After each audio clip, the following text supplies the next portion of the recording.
ഒരു ഭാരത സർക്കാർ ഉൽപ്പന്നം എന്ന ചിത്രം സാമ്പത്തിക വിജയം നേടാത്തതിനാൽ താൻ ജപ്തി ഭീഷണിയുടെ വക്കിലാണെന്ന് ചിത്രത്തിന്റെ നിർമ്മാതാവും നടനുമായ സുബീഷ് സുധി. ചിത്രം നിരൂപക പ്രശംസ നേടിയെങ്കിലും തിയേറ്ററിൽ വിജയിക്കാത്തത് സിനിമ നിർമ്മിച്ച തനിക്കും സുഹൃത്തുക്കൾക്കുമേൽ വലിയ സാമ്പത്തിക ബാധ്യതയാണ് ഏൽപ്പിച്ചിരിക്കുന്നതെന്ന് സുബീഷ് പ്രതികരിച്ചു. താൻ നായകനായ സിനിമ തന്റെ ജീവിതം തകർത്തുവെന്ന് വെളിപ്പെടുത്തലുമായി രംഗത്തെത്തിയിരിക്കുകയാണ് നടൻ സുബീഷ് സുധി. സിനിമ നിർമ്മിച്ച ലക്ഷങ്ങളുടെ കടക്കണിയിലാണെന്നും ജീവൻ ഒടുക്കുന്നതിന്റെ വക്കിലാണ് താനെന്ന് സുബീഷ് ഫേസ്ബുക്കിൽ കുറിച്ചു. വലിയ സ്വപ്നങ്ങൾക്ക് പുറകെ പോയി ജീവിതം മുന്നോട്ട് പോകാൻ പറ്റാത്ത അവസ്ഥയിലാണ് ഇങ്ങനെയൊരു പോസ്റ്റ് ഇടുന്നത്. ഒരു ജൂനിയർ ആർട്ടിസ്റ്റായി വന്ന് ഞാൻ 80ഓളം സിനിമകളിൽ അഭിനയിച്ചു. ഒരു ഭാരത സർക്കാർ ഉൽപ്പന്നം എന്ന പടത്തിൽ നായകനായി. ഞാനും എൻ്റെ സുഹൃത്തുക്കളും ചേർന്നാണ് നിർമ്മിച്ചത്. 2024 മാർച്ച് 8 പ്രേമലുവും മഞ്ജുമൽ ബോയ്സും തിയേറ്ററിൽ നിറഞ്ഞു നിൽക്കുന്ന സമയമായിരുന്നു. പിന്നെ നോമ്പ് മാസവും എക്സാമുമായിരുന്നു. പ്രതികൂല കാലാവസ്ഥയിലും പടം കണ്ടവർ നല്ല അഭിപ്രായമാണ് പറഞ്ഞത്. എല്ലാ റിവ്യൂവേഴ്സും നല്ല സിനിമയാണ് എന്ന് പറഞ്ഞു. ടൈംസ് ഓഫ് ഇന്ത്യ 5-ൽ 4 സ്റ്റാർ തന്നു. എൻ്റെ ഭാഗ്യക്കേട് കൊണ്ട് ആ സിനിമ സാമ്പത്തികമായി വിജയിച്ചില്ല. സിനിമ ഇറങ്ങുന്നതിന് മുന്നേ പ്രശ്നങ്ങളായിരുന്നു.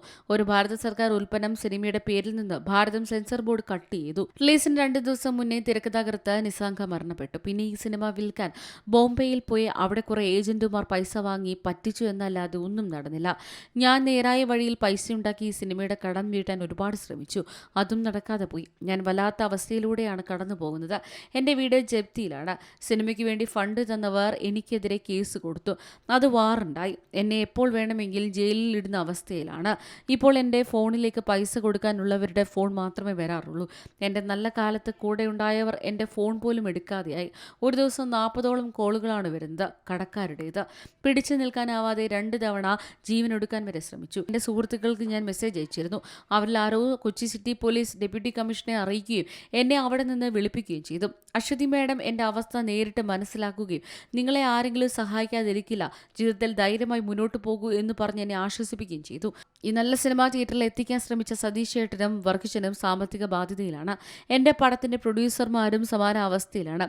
ഒരു അടി പോലും മുന്നോട്ട് പോകാൻ പറ്റാത്ത അവസ്ഥ. എന്ത് ചെയ്യണമെന്നറിയില്ല. ആരെങ്കിലും സഹായിക്കുമോ എന്നറിയില്ല. പക്ഷെ പ്രതീക്ഷയുണ്ട്. അതിജീവനത്തിൻ്റെ വീര ഇതിഹാസം രചിച്ച കേരളമേ കൂടെയുണ്ടാകണം. കൈവിടരുത്. കനിമുണ്ടാകണമെന്നാണ് സുബീഷ് കുറിച്ചിരിക്കുന്നത്. News desk C Malayalam news. ഏറ്റവും പുതിയ വാർത്തകളും വിശേഷങ്ങളും വിരൽത്തുമ്പിലറിയാൻ സി മലയാളം ന്യൂസ് എല്ലാ ഡിജിറ്റൽ പ്ലാറ്റ്ഫോമുകളിലും ലഭ്യം.